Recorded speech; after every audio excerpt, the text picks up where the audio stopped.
Hello everyone, welcome to my channel.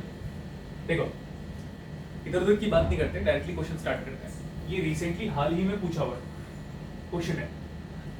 Amplifier with voltage gain of 40 dB without feedback. इतना statement पढ़ने के बाद ये क्लियर हो रहा है कि ये ओपन लूप गेन है, क्योंकि विदाउट फीडबैक बोला है। और वो कितना गिवन है पता है हमको? 40 डेसीबेल। एक बात बता देता हूँ, डेसी का मतलब होता है 1/10 of the expected Graham Bell, इसलिए नाम पड़ा हुआ है डेसीबेल। ओके, विदाउट फीडबैक तो ओपन लूप गेन गिवन है। नेगेटिव फीडबैक फ्रैक्शन हम सबको पता है कि जब भी हम एम्पलीफायर पढ़ते हैं तो नेगेटिव फीडबैक होता है, जब भी हम ऑसिलेटर पढ़ते हैं तो पॉजिटिव फीडबैक होता है। कुछ ऐसे ऑसिलेटर्स भी होते हैं जैसे वेन ब्रिज, जिसमें पॉजिटिव और नेगेटिव फीडबैक दोनों होता है, बट हर एक amplifier is completely based on negative feedback. Okay, इसका एक सेपरेट डेरिवेशन है जो कि फीडबैक एम्पलीफायर का पार्ट है कि क्यों नेगेटिव फीडबैक ही चाहिए। Okay, with a fraction of 1/40। Feedback fraction का मतलब हम जानते हैं फीडबैक फैक्टर या फीडबैक फ्रैक्शन या फीडबैक रेशियो या रिवर्स ट्रांसमिशन पैरामीटर, ये सब एक ही बात है।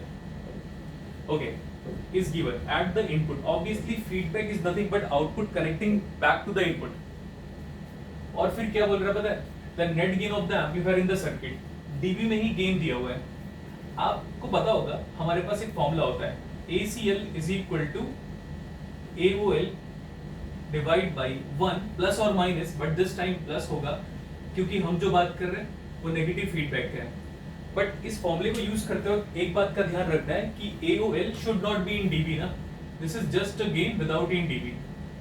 This is just a gain without in dB।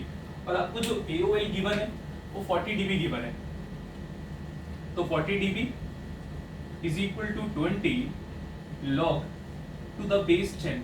ln लिखा होता तो नेचुरल log हो जाता। log to the base 10 of this AOL not in dB, क्योंकि ये तो 40 dB तो दिया हुआ है, तो विदाउट dB में कन्वर्ट करने के लिए, मतलब जस्ट गेन में कन्वर्ट करने के लिए, ठीक है। तो हमें 20 log to the base 10 of AOL। अगर पावर गेन हुआ था या पावर के बारे में डिस्कशन होता तो मैं 10 log लेता, और वही बेसिकली dB की प्रॉपर्टी है 10 log, ठीक। ओके, इससे अगर आप सॉल्व करोगे तो 10 raised to the power of 2 आएगा, is the value of AOL। 10 raised to the power of 2 कैसे? 40 डिवाइड बाई 20 और फिर 10 टू द पावर ऑफ 2 आ गया वो डायरेक्टली। क्लोज लूप गेन निकालो। अब हम क्लोज लूप गेन बिल्कुल निकाल सकते हैं। 100, very good, fine, divide by 1 plus 100 into 1/4, और सॉरी 1/4 नहीं बल्कि 1/40 है, तो 4 ये कैंसिल आउट हो जाएगा।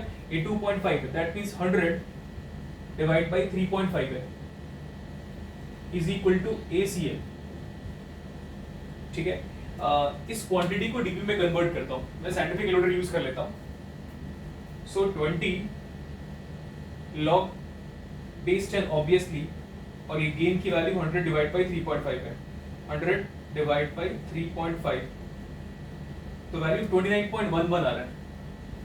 वैल्यू कितना आ रहा है? ACL इन dB कैसे करने पता है? Again 20 log to the base 10 of this value 100 divide by 3.5, ये आ रहा है 29.11। ये करेक्ट आंसर है। अगर आप डायरेक्टली इसको करोगे, एरर कैसे हो सकता है पता है? ऐसा एरर ऐसे हो सकता है कि हमने ACL फाइंड आउट किया is equal to AOL divide by 1 plus AOL beta, और पता चला आप dB में ही पुट कर रहे हो डायरेक्टली, और dB कितना गिवन है? 40 डिवाइड बाई 1 प्लस 40 इंटू 1/40। अगर ऐसे करोगे तो 20 dB आ जाएगा, जो कि रॉन्ग कैलकुलेशन के अंदर आएगा। तो 20 dB ऑब्वियस आंसर हो सकता है कुछ स्टूडेंट का, अगर वो अटेम्प्ट कर रहा हो तो, बट 20 dB गलत है और 29 dB करेक्ट आंसर है। चलिए, आपको अच्छा लगा होगा न्यूमेरिकल में। Take care.